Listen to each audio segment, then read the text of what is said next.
viewers, you're watching the latest edition of 6 Stories at 6 and I am Rakshita Mishra with you viewers. We'll start this show today with the double strike by the Chief of Air Staff and the Chief of Army Staff of India. Warnings after warnings to Pakistan issued.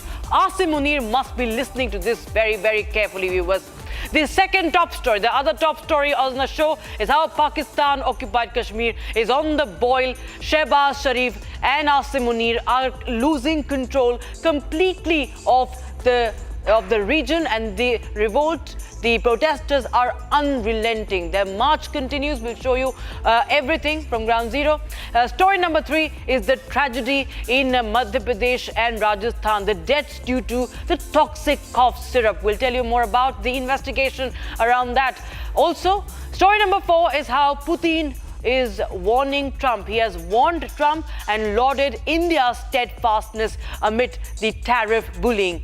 Also on the show, Flashpoint Ladakh, what's happening in the latest? Wife of Sonam Wangchuk has moved to Supreme Court. And also the story from the Jawaharlal Nehru University. The campus has once again witnessed violent clashes, this time during Durga Puja and the Dussehra celebrations. Let's start with a big story, viewers. India's military top brass has fired the warning straight at Pakistan. Very sharp, unflinching and impossible to ignore. From the army chief to the air chief, the message has been loud and crystal clear that restraint is not going to be an option next time. Retaliation will be decisive. Pakistan's terror machinery once again stands exposed. Its lies have been shattered today by the Air Chief Marshal, and the Army Chief has given a warning and an option to Pakistan. If at all it wants to stay on the map of the world, it better mend its ways.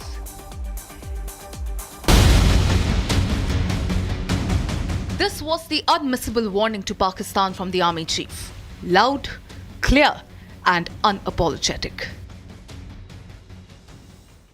तो ये मैं आपको बताना चाहता हूं कि इस बार भारत देश पूरी तैयारी के साथ है और इस बार वो संयम नहीं रखेगा जो सिंदूर 1.0 में हमने संयम रखा था। इस बार हम आगे की कार्रवाई करेंगे और कुछ ऐसी कार्रवाई करेंगे कि हो सकता है पाकिस्तान को सोचना पड़े कि उसे इतिहास में भूगोल में रहना है कि नहीं रहना। अगर उसे भूगोल में अपनी जगह बनानी है तो उसके लिए उसे जो स्टेट स्पॉन्सर टेररिज्म जिसको हम बोलते हैं, यानी कि उसका देश जो टेररिज्म को स्पॉन्सर कर रहा है उसे रोकना पड़ेगा। तो आप अपनी पूरी तैयारी करके रखिए और अगर परवरदिगार चाहेंगे, भगवान चाहेंगे, वाहेगुरु चाहेंगे तो बहुत जल्दी ही आपको मौका मिलेगा। उसके लिए ऑल द बेस्ट। जय Hind. The army chief's message rang out like a strike. A simple, stark order to Pak. Stop terror sponsorship or face the consequences. Almost 6 months after Operation Sindoor, a campaign, India says, hit deep.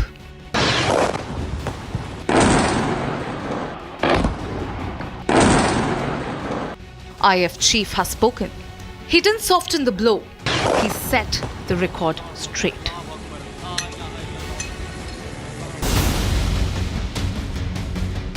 We have struck a large number of their airfields, and we've struck a large number of their installations. And what we have gathered from whatever int reports we have got is that on ground, because of our strikes, there have been radars at least 4 places and at least 4 to 5 fighter aircraft, most likely F-16, because that base happened to be F-16. But we could make them reach a stage where they ask for a ceasefire, ask for termination of hostilities, and also we took a call as a nation to terminate those hostilities because our own objectives were met. I think this is something that the world needs to learn from us, and I have said this earlier also. Our long-range SAMs, the long-range SAMs that we had procured recently and operationalized, that again, turned the table on them. We could look deep inside their territory. We could make sure that they were not able to operate even within their territory, up to a certain distance. And it will go down in the history that longest kill that we achieved of more than 300 kilometers by that. India's message is unambiguous. This is not a warning. It is a promise of readiness. Pakistan's lies shattered, their fairy tales have been exposed. The air chief mocked Pakistan's claims, calling them Manohar Kahaniya, and dropped bombs of his own. उन्होंने कहा हमने इतने jet गिराए, आपने कुछ नहीं बोला। मैं अभी भी कुछ नहीं बोल रहा हूँ उसके बारे में, और ना मैं बोलना चाहूँगा। अगर वो सोचते उन्होंने मेरे 15 जेट गिराए हैं, उनको सोचने दो। Pakistan's narrative has collapsed.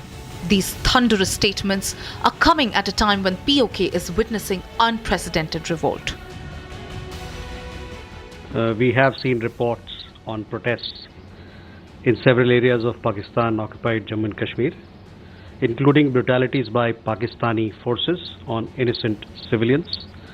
We believe that it is a natural consequence of Pakistan's oppressive approach and systemic plundering of resources from these territories, which remain under its forcible and illegal occupation. Pakistan must be held accountable for its horrific human rights violations. Pakistan is slipping out of Shehbaz's hands, and India's warning has been delivered loud, direct, and without room for misinterpretation. Now, the streets of Pakistan-occupied Kashmir are on fire, viewers. From Sensa to Kotli, from Arja Bridge to Palandari, the anger is exploding, defiance is rising, and Islamabad is on its knees. Shehbaz Sharif's government faces the loudest rejection yet, as Pakistan-occupied Kashmir unleashes a full-blown people's revolt.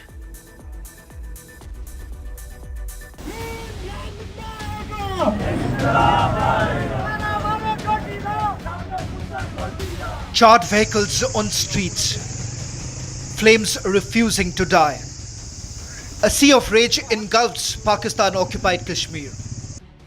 Lockdowns, shutdowns and open rebellion against Islamabad's writ.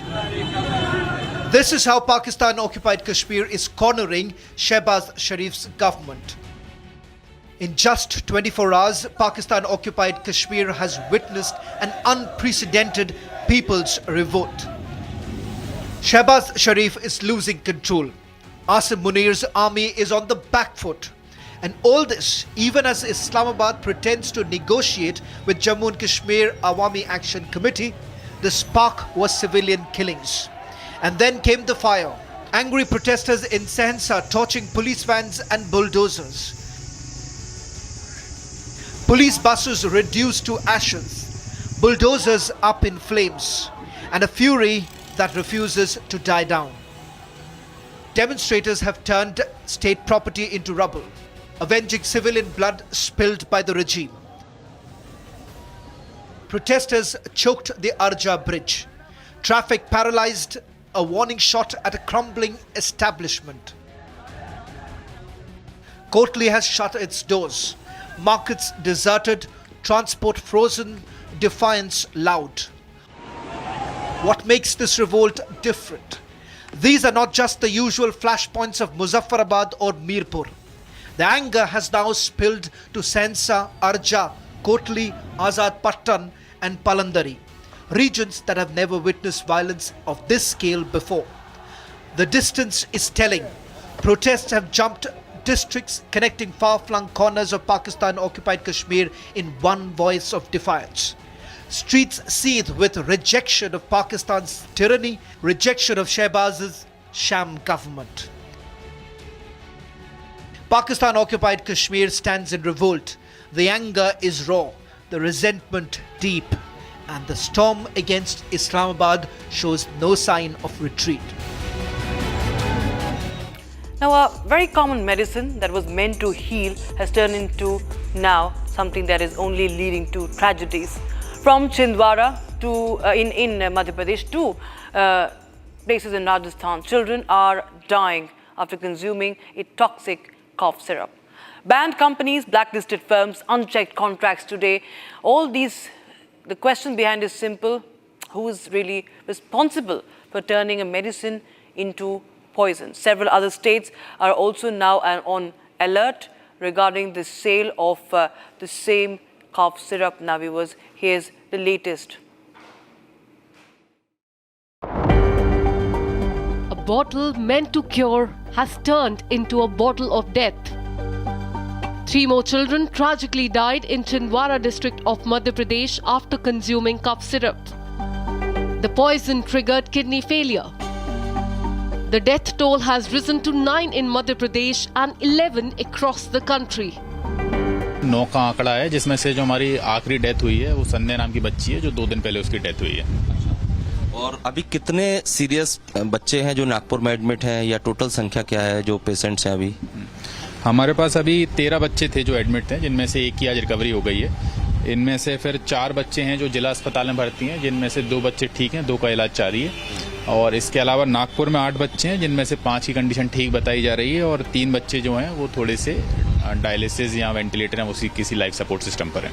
जितने 9 के 9 होते हैं उनमें सब में kidney failure ही reason है। अच्छा, और जो 2 कफ सिरप है, कोल्ड ड्रिफ्ट और एक और है नेक्स्ट डिया, इन दोनों को प्रतिबंधित किया है, वजह क्या है?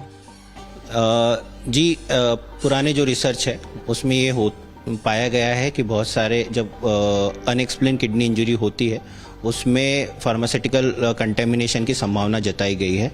तो जैसे कि किडनी इंजरी के बहुत सारे रीज़न हो सकते हैं, जैसे इन्फेक्शन है, डिहाइड्रेशन है, तीसरा कोई जो ऐसे ड्रग जो किडनी को इंजरी करते हैं, या कोई टॉक्सिन जो रहते हैं, उसके वजह से ये किडनी इंजरी हो सकती है। Authorities are scrambling to track the full distribution network of the drugs. Cough syrup manufacturer Kesan Pharma is under the scanner. Chhindwara में जो परासिया ब्लॉक है, यहाँ पर जो मरने वाले बच्चे हैं, किडनी फेल होने की वजह से जो बच्चों की संख्या है वो बढ़कर 6 से 9 हो चुकी है। मतलब परासिया ब्लॉक में 9 ऐसे बच्चे हैं जो इस कफ सिरप को पीने के बाद उनकी किडनी फेल हुई और उनकी मौत हो चुकी है। प्रशासन की बात करें, डॉक्टरों की बात करें, सबसे पहले अगर मैं डॉक्टर की बात करूं तो छिंदवाड़ा जिला अस्पताल के चाइल्ड स्पेशलिस्ट जो हैं उनसे हमने एक्सक्लूसिव बातचीत की थी। उन्होंने ये आशंका जताई है कि डाई एथिलीन ग्लाइकॉल, ये जो रसायन है, इसका कफ सिरप में उपयोग किया गया और ये रसायन दूषित पाया गया किडनी के सैंपल में, जबकि ये जो रसायन है इसका उपयोग दवा बनाने में होना ही नहीं चाहिए। What began as a simple case of seasonal fever has now taken a deadly turn. Tragedy spreads to Rajasthan. 2 children died in Sikar and Bharatpur districts. A full-scale probe has been ordered. Distribution of the cough syrup has been banned. ये वही केसन्स pharma है जहाँ पे बच्चों के लिए cough syrup बनाई जाती है, कई सारे मेडिसिन यहाँ पे बनाए जाते हैं और यहीं से ये जो कफ सिरप है वो सरकारी अस्पतालों में उसकी सप्लाई होती है और ऐसे में जो बच्चे जिनको खांसी की शिकायत होती है उन्हें वो कफ सिरप दी जाती है। लेकिन इन दिनों ये जो मामला सामने आया है राजस्थान से वो काफ़ी डराने वाला है, चौंकाने वाला है, क्योंकि केसन्स फार्मा की तरफ से एक ऐसे कफ सिरप की सप्लाई हुई जिसे पीने के बाद कई बच्चों के किडनी में पूरी तरह से वो इफेक्ट हुआ और एक बच्चे की मौत का दावा भी इसी कफ सिरप की वजह से कहा जा रहा है। As families cry for help, the country demands to know whose hands have blood on them.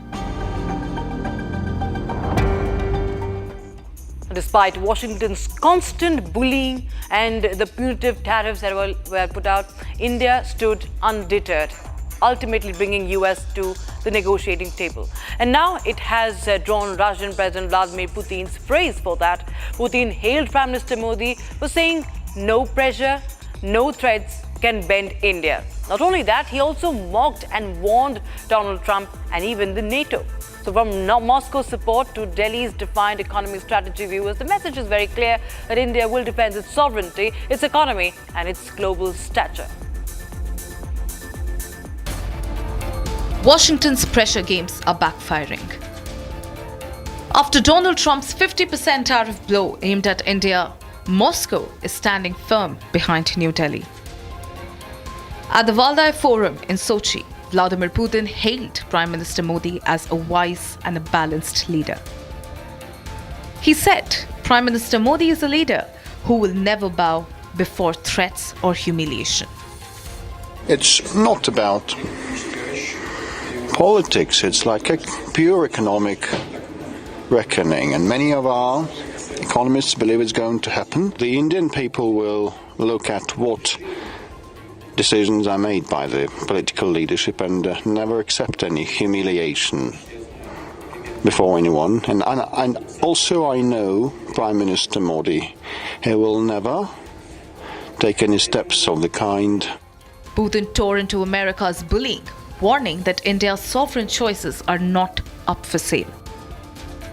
He also said that importing Russian crude is cold, hard economics, not politics or fueling war machine. And he reminded the world that India won't trade dignity for dollars. Putin made it very clear that punitive tariffs may cost India billions, but also added that crude imports from Russia will more than plug that hole while cementing India's global prestige. This comes after Trump accused India of funding the Ukraine war and slapped tariffs that threaten to choke Indian exports. But Putin warned America's tariff frenzy will ricochet, driving global prices higher and forcing the Fed's hand-on rates. And back home, Finance Minister Nirmala Sitharaman struck a defiant note, spelling out India's resilience in the face of economic warfare. Geopolitical conflicts are intensifying. Sanctions, tariffs, and decoupling strategies are reshaping global supply chains. And meanwhile, Ladakh simmers, viewers' intention, it's on the edge, and legal battles, administrative clampdowns, and a storm of digital disinformation has also gripped Ladakh. From the Supreme Court to the viral fake videos, the region's unrest is escalating on every front. In the latest, Sonam Wangchuk's wife has moved the Supreme Court against Sonam Wangchuk's arrest.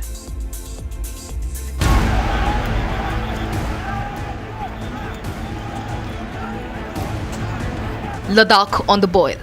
Legal, social, and now digital battles collide. Sonam Wangchuk's wife moves to Supreme Court against his detention under the NSA with a habeas corpus plea.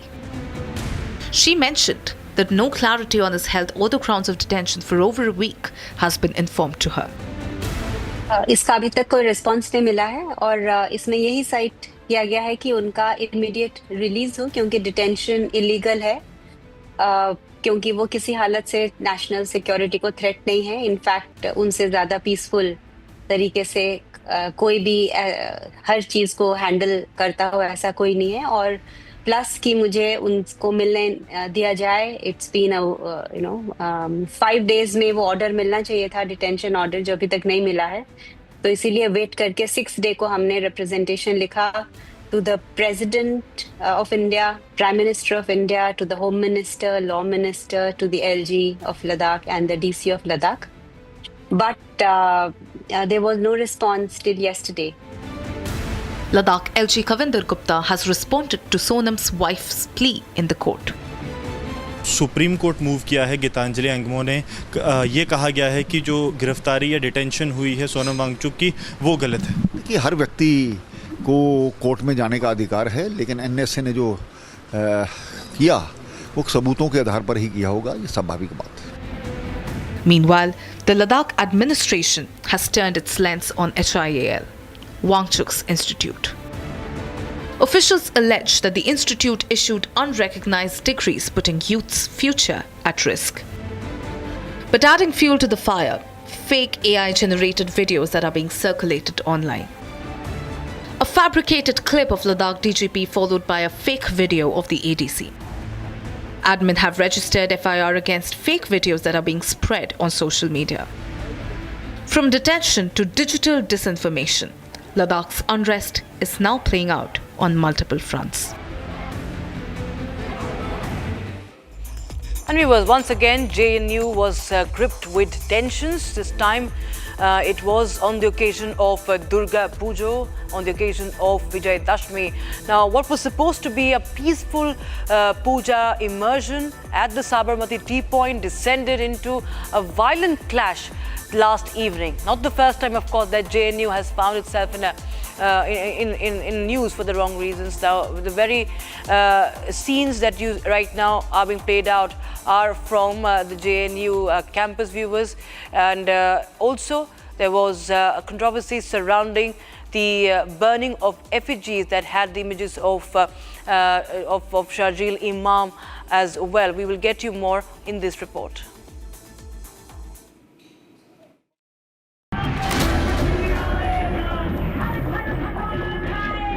Once again, Hindus attacked and targeted for celebrating their festival.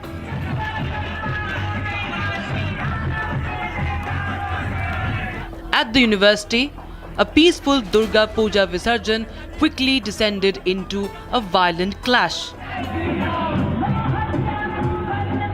Several students, including women participants, were injured in the incident, which has sparked massive outrage across the campus, renewing the debate over JNU's cultural climate.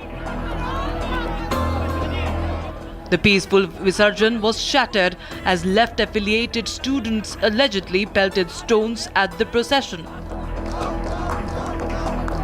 The ABVP accused the left students of vitiating the atmosphere deliberately and targeting a Hindu festival. Students of JNU, they had a Durga idol here in the campus itself, and at the end of the 10th day on Vijay Dashmi, there was this Durga idol immersion procession that was carried out, and while that procession was towards its end near this Sabarmati tea, if we see straight from here near the Sabarmati tea point, left wing, several students from the left wing bodies started sloganeering, they started stone pelting, they started throwing wooden blocks on the procession, and there was also a lot of slipper flashing, and allegedly 2 to 3 female participants of that procession got hurt in the process.